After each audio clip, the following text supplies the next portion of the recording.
శ్రీమాత్రే నమః. అందరికీ శుభోదయం అండి. అయితే మా కోడలికి రేపు అనుకున్న ఆపరేషను నిన్న సా మధ్యాహ్నమే చేసేసారు. చెప్పాను కదా. డాక్టర్ గారు ఊరు వెళ్తున్నారట, అందుకని చేసేసారు. ఇవాళ పొద్దున్నే వెళ్ళి చూసొచ్చాము. అయితే పాపం మత్తు పోయి నొప్పికి బాధపడుతోంది. మరి బాధపడకు, ఓర్చుకో ఎలాగో అన్నాను. మళ్ళీ మొదట వేసిన ఆ రాడ్ అవి వేసినప్పుడు ఎలా అయిందో అంత తీయడానికి కూడా అలాగే అయిందిటండి. ఇబ్బంది పడ్డం, తను ఇబ్బంది పడ్డం, మొత్తం అంత ప్రొసీజరు అంతా కూడా అలాగే జరిగిందిట. రేపు డిశ్చార్జ్ చేస్తారట. ఈ మంత్ అంతా రెస్ట్ తీసుకోవాలట, అందుకని అక్కడే ఉంటుంది. లక్కీగా మా అబ్బాయికి వర్క్ ఫ్రమ్ హోమ్ కాబట్టి కొంచెం తన్ని చూడడానికి అది కూడా అవుతుంది. అంటే వాళ్ళ అమ్మగారు నాన్నగారే గమ్మున తీసి బాత్రూమ్కి అది తీసుకెళ్ళాలన్నా ఇంకో మనిషి అవసరం ఉంటుంది కదా.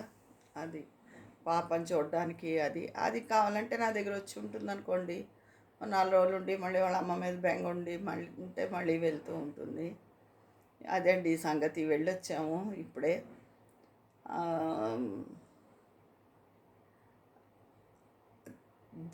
తన బాధ చూస్తే బాధ అనిపించిందండి. అందరూ చాలా అంటే జాగ్రత్తగా నడవమని కాదు, వయసుతో సంబంధం లేకుండా ఎముకల్లోనూ వాటిల్లోనూ బలం ఉండట్లేదండి. పడిపోవడం చాలు, ఏదో ఒకటి విరిగిపోవడం, అలా ఇబ్బంది అవుతుంది. అందులో తినకి చాలా పగ ఎక్కువ అయింది. డాక్టరే ఆశ్చర్యపోయారు. రోడ్డు యాక్సిడెంట్స్కి జరుగుతుంది ఇలాగా, అంతేగాని ఇంట్లో పడ్డదానికి ఇంత ముక్కలు అయిపోదు అని చెప్పి మేజర్ అయింది ఆపరేషన్. అందుకని అందరూ జాగ్రత్తగా ఉండండి. మన వయసు వాళ్ళు మరీ జాగ్రత్తగా ఉండాలి.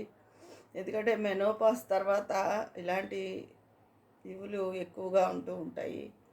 బోన్స్లో బలం అది పోయి ఉమెన్స్ హార్లిక్స్ అలాంటివి తీసుకుంటూ ఉండండి.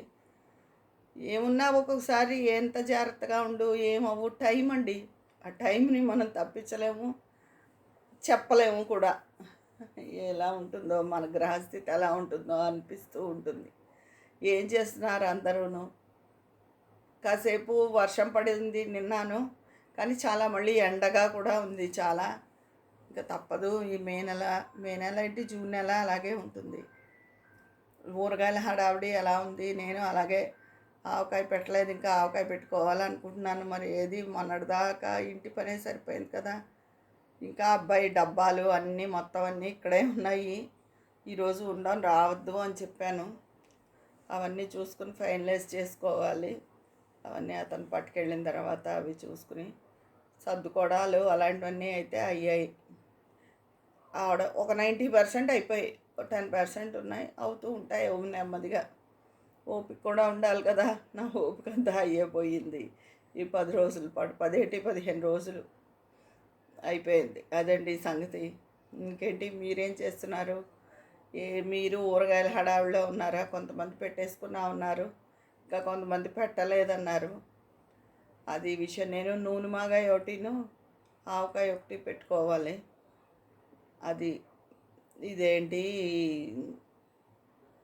వంట అయితే ఇప్పుడు వచ్చి అన్నం పెట్టాను కుక్కరు.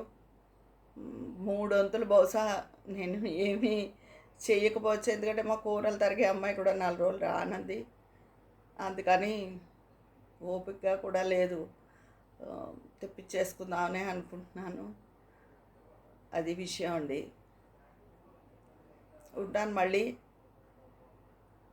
రేపు మరిన్ని విశేషాలతో, మన విశేషాలతో మాట్లాడతాను. మీ అభిప్రాయం కామెంట్ బాక్స్లో తెలియచేయండి. అక్కడ మాట్లాడుకుందాం. మరి ఉంటాను. మీ స్నేహితురాలు విజయ పన్నాల.